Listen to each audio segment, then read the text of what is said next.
জান্নাতি সুবাস ওরে মুর্শিদের দরবারে, তাই ভক্ত মুরিদ গায় আজকে ভক্তি সহকারে। পাক পাঞ্জাতনের নূরে রওজা ঝলমল করে। জান্নাতি সুবাস ওরে মুর্শিদের দরবারে, আমার মুর্শিদ পীরে লাসানি, তিনি হুজুর পাকের নূরানি।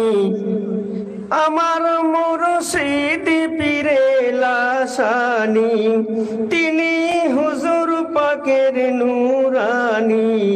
তাহার পসিনায় যেন কৌসারে পানি। আদায়ে আলী জান্নাতের কলি, আদায়ে আলী জান্নাতের কলি, হোসেন লোহর ধারা। চেহারা আমার মুর্শিদের, পাক কালামের 30 পারা। আরো জোরে জান্নাতি সুবাস ওরে মুর্শিদের দরবারে, জান্নাতি সুবাস ওরে মুর্শিদের দরবারে। কবি বলছেন, কি বুঝবে ফকিরি খেলা, ফকিরের উপর আল্লাহর যত লীলা। জোরে বলেন সুবহানাল্লাহ।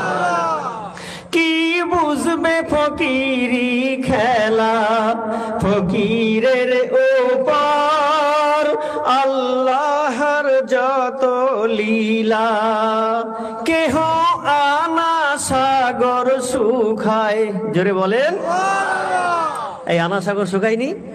খাজা মঈনুদ্দিন চিশতি রহমতুল্লাহ বলছে, আল্লাহ আমার এই ছোট্ট লোটার মধ্যে সাগরের পানিটা ঢুকিয়ে দাও। আর সুবহানাল্লাহ জোরে বলেন। আল্লাহ পাক তার সম্মানার্থে, কেন খাজা বাবা কার বন্ধু? আল্লাহর বন্ধু। জোরে বলেন সুবহানাল্লাহ। তো বন্ধুকে তো বেজার করা যাবে না, তাই বন্ধুর সম্মানার্থে শুধু বলতে দেরি হয়েছে, আনা সাগরের পানি লোটায় ঢুকতে দেরি হয়নি। জোরে বলুন। তাই কবি বলছেন, কেহ আনা সাগর শুকায়, কেহ পানিতে হেঁটে যায়। গেছে না যায়নি? জুনায়েদ বাগদাদী রহমতুল্লাহ আলাইহি নদীর ঘাটে গেছেন, গিয়ে দেখেন একজন বসে আছে। তো ভাই ওপারে যাব, নৌকা কোথায়?